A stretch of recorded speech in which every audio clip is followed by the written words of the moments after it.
Angela Sacamano was not born tough, but she was given the opportunity to grow into the fierce woman that she is today almost immediately. She entered this world via Liam and Amanda Gualtieri as the youngest of three sisters, Berenice and Charlotte having arrived earlier. Much like the other three girls, she grew very attached to their kind, loving, but very strict mother. This became a necessity when at just 2 years old, her feckless father resigned from his duties and left the four women to fend for themselves without so much as a note. Although a traumatic event, no doubt, it was the selfish act of the man who gave her life that made her and her family unit the galvanized one that they are today. In fact, it did not take long for Angie's mother to revert back to her maiden moniker, Sacamano, and, as an act of unity, all the daughters followed suit. As the baby of the family, Angie was bequeathed the benefit of seeing both of her sisters' mistakes and learning from them without personal consequences. She was wise enough to use this advantage often and thus was immune to many of the harsher lessons of life, which moved her along the ranks of school, sports, and relationships much quicker, but with the cost of a deep-seated naivety. Unfortunately, this could best be seen when the stakes were the highest. To give an example, she would select classes in high school with the consultation of her sisters, who could recommend the most lenient teachers and the best way to secure a top grade. Angie would, of course, finish with a stunning GPA, but she knew well that both her SAT and AP scores suffer substantially from the lack of actual understanding of the material. This all culminated in her missing out on all of her top school choices, but her determination only grew with the failures, and she had both the work ethic and dedication to get the most out of any situation thrown at her. Upon completion of her undergraduate studies, Angie took a job at a law firm where she assisted paralegals with a wide range of cases. She had no interest in legal work, but she figured it would be wise to get some professional experience while she saved up for her master's coursework, which she was set to start as soon as financially appropriate. The job was, of course, excruciatingly boring, and she was barely compensated for her effort when you factored in the high rates this particular firm charged. They even made her pay for parking at their own building. Although she became friendly with a horde of top attorneys from whom she would receive numerous invaluable letters of recommendation, her prime takeaway from that job was simply that she would do anything she could from that point on not to get stuck in an office like that. True to her word, she began working as a customer relations specialist at a local venue soon after. Here, Angie really found her calling, with all the loud music at night, the hip, interesting clients, and of course the free and ever-changing hours. It was while working here that she completed the majority of her dating. Being an attractive woman with a personality many eligible bachelors would describe as spitfire, she had no shortage of offers. In fact, she used to joke, never with Jack of course, that she could probably have eaten every meal without spending a dime those few years. Angie went through the typical musician, businessman, model, and even dork until the disillusionment began to set in and creeping thoughts common with women in their mid-20s of dying childless and alone took firm root in her mind. Thankfully, she was raised right and knew her worth, so she continued to date top-tier prospects with a healthy frequency, although this time around she was much more strict with who earned a second opportunity at her company. Unfortunately, nothing stuck and she could not figure out why. She was not a particularly romantic person, but she did suffer from the typical beautiful young woman's desire to marry a rich, tall, and handsome man with a sparkling personality, lightning wit, and the incessant desire to write poetry and prepare romantic getaways in his free time. However, she was smart enough to know this man did not exist, and whatever it was she was looking for would not arrive in the packaging she expected. Meanwhile, her oldest sister, Berenice, better known as B, had just married a wildly successful entrepreneur. This wedding was a magnificent occasion for which their mother spared absolutely no expense from his massive earnings. Angie loved the organizational elements and the many little traditions that went into preparing for such a big day, and she loved the actual day even more. There was indeed a sort of malaise that fell upon her as the reception wound down, and she realized that everyone was growing up and she had not even had a serious boyfriend yet.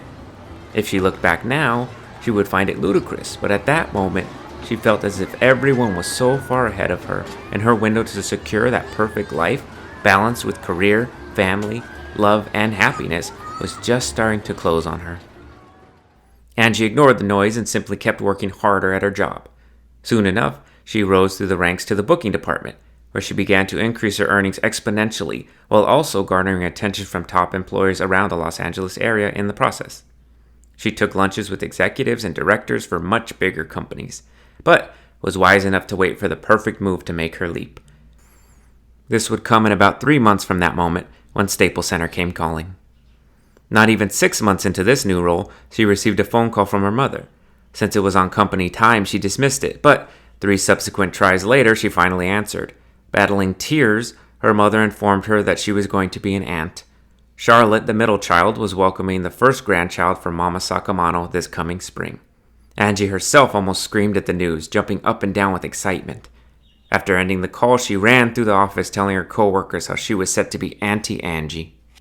It was only a few years later when she would walk along the hallways of Staples Center while the Kings were getting obliterated by the Florida Panthers, and a very shy but even sweeter man by the name of Jackson would begin the process of stealing her heart.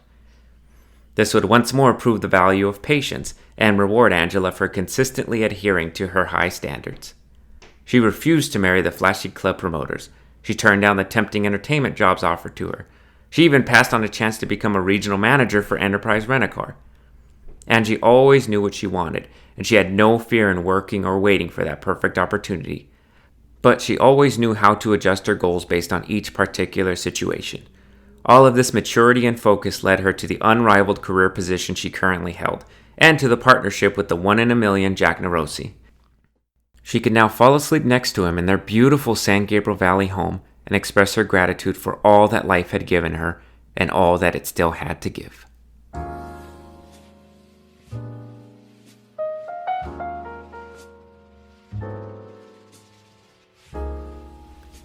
A fundamental principle that both Jack and Angie thought they learned at an early point in life was that each person is always on their own timeline. There are endless factors when it comes to maturing, achieving life's milestones, and building whatever they deem as a balanced existence. Just for some examples, Angie would be the last of her sisters to get married, and Jack would be quick to avoid the subject of when exactly he lost his virginity. However, both tried to spend as little time as possible dwelling on the speed at which they reached these moments because they understood that the timing was perfect for them, and that was all that really mattered. Snack's timing was apparently just as unique, much to Angie's chagrin. It had now been over 6 months since they had moved in, and he still had some of his unopened boxes stacked in the corner of the living room. Things had settled down from that hectic move-in day, and the routine of actually living with one another had, for the most part, set in for the couple. Angie was comfortable cooking in her kitchen. Jack was elated to finally enjoy late nights of Simpsons reruns on a TV where no one would bully him to change the channel. All was running smoothly as the shiny coat of novelty began to lose its shimmer in place of a warm layer of comfort and stability. To be honest, the two were even getting used to Snacks being there all the time, although this was mostly because he was very good at keeping to himself. The only pressing issue at the moment was his boxes. Mess in general annoyed Angie, but these boxes didn't perturb because of the sight or the inconvenience of clutter. She just hated the concept that a grown man was able to see that disruption, know it was his fault, then continue to go about his day, filled with free time, and be perfectly content knowing his junk was ruining a public space. At this point in her naivety, she failed to realize that all of this extensive thought into what must go on in a grown man's head to allow boxes of his junk to just sit in the public living quarters was completely for naught. Snacks didn't think one moment about the boxes. It was of no concern to him. So as Angie drove herself insane trying to gain his perspective, she missed the biggest personality point of Snacks, which was that to truly empathize with him, you simply had to think what would be the least amount of effort required to survive, and that's the path he would pursue. See, Snacks was not a complicated man. He was fascinating to observe, true, but only because of how little he thought about his decisions. This ranged from boring routines like washing dishes, all the way to massive life choices like if he should take that promotion offer at work. The best way to put it would be to think of how gurus are always telling people to live in the moment, and live every day as if it were your last. Snacks must have heard this at an early age and locked in from there. He never left the moment. The man would simply think to himself, would I replace the toilet paper roll if I knew I would die tonight? Of course not. And the chore fell upon the next person. Interestingly enough, the still honeymooning Angie would fail to see how her own lover displayed shades of these same traits. After all, Jack didn't unpack his things. Angie did. Maybe she realized this contradiction on at least a subconscious level, and this was why she was reluctant to confront him about it. However, it was now about time to start entertaining a big part of why they chose this particular house, and it was becoming more and more clear that Snacks was not going to clean his mess of his own accord. Angie even considered just throwing the boxes away. Whatever was in there obviously was not that important, and if he was angry at the act, she could just say it was an accident. This line of thinking lost its allure as she realized that this was a short-term solution that would run the risk of begetting much bigger problems in the future. And she was not naive enough to fool herself into thinking Snacks was moving out anytime soon, so she just decided it was better to approach him amicably and ask him to move his shit out as soon as he could accommodate. Snacks somehow had been able to hold down a full-time job despite his inability to execute basic adult tasks. He was an assistant manager at a nearby Best Buy, the same Best Buy where he was hired about 15 years ago. He had managed to coast there for a good 10 years before his superior told him that, although his performance was decent, he was simply becoming too seasoned for his entry-level position. Performance review after performance review, Snacks had skillfully avoided a promotion in favor of the low-paid but dead-easy position of working the register and stocking the shelves. The time had come for him to make a choice, accept the promotion or receive his notice. Snacks relented and accepted his new position as assistant manager and has since held this post. His work hours were pretty regular, which made it all the more frustrating when Angie found it impossible to find him and then press him about moving his damn boxes. Angie spent the first 5 weeknights doing all of her leisure activities in the front room, expecting him to emerge at least to use the restroom at some point. But even pushing herself to stay up well past 2300, he remained elusive. She was opposed to knocking on his door or even just sending him a text message because she didn't want him to think that she was being excessively naggy or, God forbid, domineering. She felt that the three of them should all adopt an equal partnership in the home, even if all decisions would officially come down to the mortgager's ruling. In her opinion, there was no need for a traditional hierarchy, and though she might not admit it, she would also have been hesitant to instill one due to the newness of their relationship and the overall situation. Her mention of the issue needed to come up as organically as possible, and as if it weren't a big deal at all, which was becoming less and less true with each passing day. Despite a heavy desire to believe otherwise, she was starting to feel like she was being avoided, especially after she flaked on plans for that weekend specifically to run into him, and he never showed. She had to really work hard to suppress these suspicions when she was sure he heard him run full speed to his car upon opening his bedroom door. She had shot out too, but the sneaky tenant had beaten her out the front door, revved his engine, and sped off out of sight before she could get a word in. Was he seriously avoiding her to get out of moving those boxes? Or was he hiding something even bigger from her? She confirmed that she needed to reach him post-haste or else her paranoia would spike and this minor inconvenience would turn into a hurricane that would leave her undone and, of course, him no worse for it. That next night she knew Snacks was going to be heading out with Jack to a concert and that they were scheduled to leave the house at 1800. Determined to catch her prey, Angie literally sat in front of his door, leaning her back against the wood until he emerged.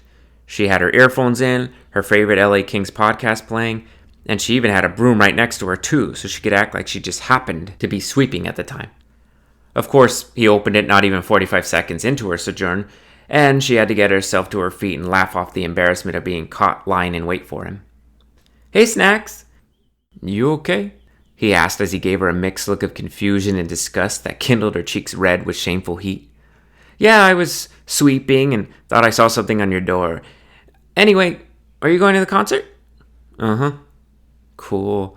I love that venue. You know, I almost got a job working with them. I interviewed and everything, and I was this close to accepting because I really liked where they were going. Like tonight, actually. A cute cuneiform? It's such a great fit. Drum-heavy bands and those acoustics. Amazing. And every seat's a good one," Angie said as she resisted the urge to brush off the dirt from her pants that clearly proved she had not been sweeping. "Yeah, I've been there a few times. I'm sure AC will kick ass in that setup," he replied. "For sure," Angie said as she stood blocking his path, panicking under the pressure of now having to actually confront him. "So, by the way, I'm glad I caught you," she said as she forced some contrived laughter, "because I was going to ask you if you needed those boxes in the living room." "Yeah, those. They've been in there," and I'm like, "Did he forget his stuff?" The nerve-inspired laughter was enough to make Snacks visibly cringe as she continued. "I don't know. Just want to be sure in case they get tossed in the trash or even damaged. You know, your brother, he might knock them over or something. I just don't want anything to break, you know? Yeah, I'll get him. There's nothing important. I've just been putting it off, but I'll take care of it. Awesome. Thanks, man, she said as she playfully punched him on the arm. I don't know about you, but Jack and I are really having fun living here. Crazy how perfect it's been, huh? I never doubted it would be, he said in a tone that Angie initially read as offensive until he added, Thanks again for letting me stay here. Saved my ass big time. Oh, don't even mention it. We couldn't survive without you. Anyway, I'll let you go and get to the fun. Thanks again. Angie turned to her bedroom and did her best not to rush out so she could take a huge breath of relief. She plopped onto her bed as she heard her boyfriend and his brother exit the house. She had done it. She got Snacks to acknowledge his mess and commit to righting the ship. Of course, she would have to stay on him until the boxes were officially unpacked or at least moved into his room, but it was a good first step. Good enough, in fact, that she felt she had well earned herself some ice cream and an hour of some garbage network TV binging.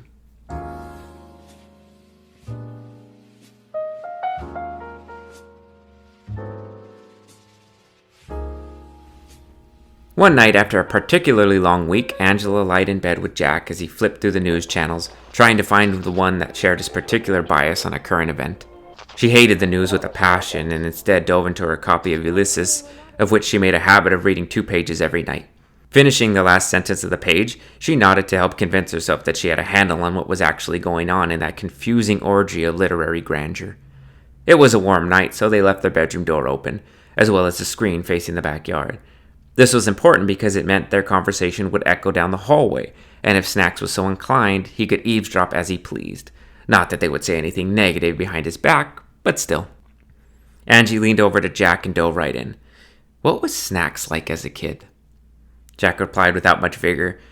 He was Mom's favorite. Everyone said so. Really? It was that obvious? I feel like she showers you all with tons of attention, but maybe it's because my mom wasn't super lovey-dovey like that. Yeah, she always served his meals first. You know how Italians are. Well, I guess you didn't have brothers, so maybe not. The oldest gets everything. Plus, he looked just like my mom's dad, which she mentioned every day. She used to grab his face and squeeze it, saying, Papa, Papa. Isaac used to give him shit all the time for it, but it was obvious he was just jealous. She processed this thought for a beat, then followed with, Did she, ever outright favor him over your brothers? It wasn't like she ever left us out. She just got his things first. One time, when we were at our cousin's birthday party, I was 8, Snacks was 15, maybe he already turned 16. He's already a young adult or whatever, and I'm a little kid. Anyway, my aunt's cutting the cake and my mom's helping to hand out the slices to all the kids. Of course, Snacks gets his slice first, not just before me. She literally hands him a slice before my cousin, the birthday boy. In fact, she gave us all a slice before he got his. My aunt never forgot that either. So, Snacks gets his slice first. He inhales it because it's his favorite flavor, and he immediately starts pestering my mom that he wants to go home. He's bored because it's all little kids and he wants to read comic books or whatever. Well, he bugs her enough that she packs us all into the car, my dad included, and half of us are riding with a slice of cake in our laps because we didn't finish eating and our aunt served everyone on our nice plates that we couldn't take home. The worst part was, me and my cousin were in the middle of planning the sleepover, which was now a no-go. It's dumb, but I guess I do think about it a lot. Wow, Angie said as she began to put the puzzle together. So did he wield that power, or he just rolled with it? I wouldn't say he used it to his advantage necessarily. He knew he could get anything out of it, but it's not like he weaponized that. I don't know. To be honest, we all knew how to butter up my mom. Like you said, she was always going to do anything for us. That's sweet. She rested her head on his chest, happy to hear more and more about his family and upbringing, and getting a better perspective on Snacks was the icing on the cake. When talking with Jack about his family, she could inquire with a little more pressure than with Snacks, but not much more. It's true that she handled her boyfriend with a light grade of kid gloves, which she was now realizing probably brought him some edible comfort, but she had no real fear of upsetting him with prying questions. She took much comfort in this truth and considered it as part of their strong relationship's foundation. Thus, she began again with, What about, when you first got your apartment with Snacks? How was it living with him there? I don't know, the same. Sensing resistance, she shifted gears with, Where was he living before that? Before we got our place, me, Snacks, Isaac, and Stanley were the last ones at home with Mom and Dad.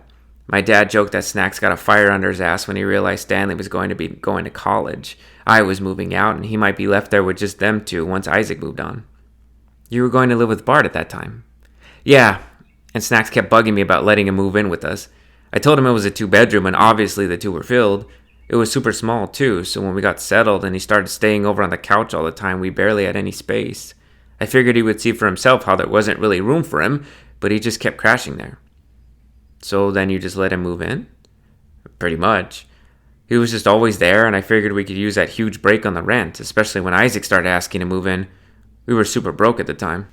Angie waited for a beat before asking, but they never paid rent. At least not regularly, right?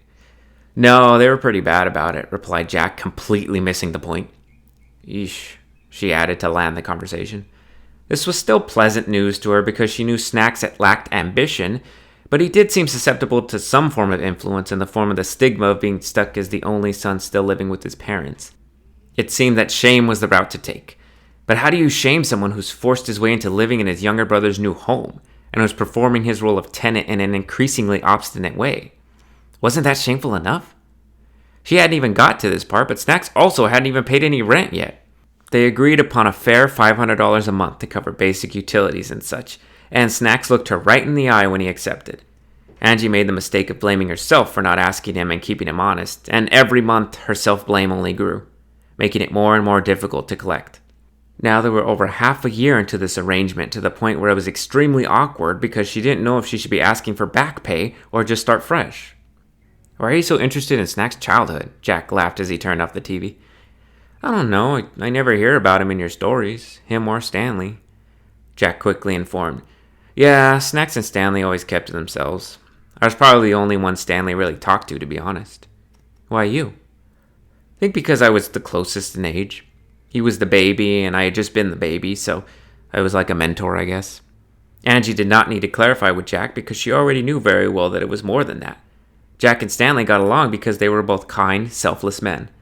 Perhaps the same could not be said for his oldest brother, but truth be told, men like Jack and Stanley were a rarity regardless. Although she never met the youngest Neurosi and truly had never heard any story of him whatsoever, she knew all she needed to know about him by the simple fact that he had a rapport with her beloved. Instead of pressing him for more about his brother, she let Jack peacefully drift off. She reached over and shut off the lights to hasten the departure. However, she found it hard to shut down with all of this new information to process. Being the tactical mastermind that she was, she began workshopping new ways to approach Snacks. She was thinking much beyond moving the boxes now, but about establishing a dynamic that would resemble that of a parent, even though he was many years her senior. Essentially, she wanted the authority and the respect, but not at the cost of coming off as a hard ass. She, of course, didn't realize that she was dealing with the same challenge nearly all parents encounter. Well, maybe not Mama Neurosi. This was her house, after all, and she had the authority within its walls. But what a boorish manner of living to act like that. She had built her entire life around being a strong woman who never backed down from positions of influence, but also one who never ramrodded her way through her problems. She just needed a little more creativity is all. Yes, in the following days she would come up with something that would reestablish the power dynamics in an effective manner that would please all parties. Until then, she would get a good night's sleep next to the man of her dreams.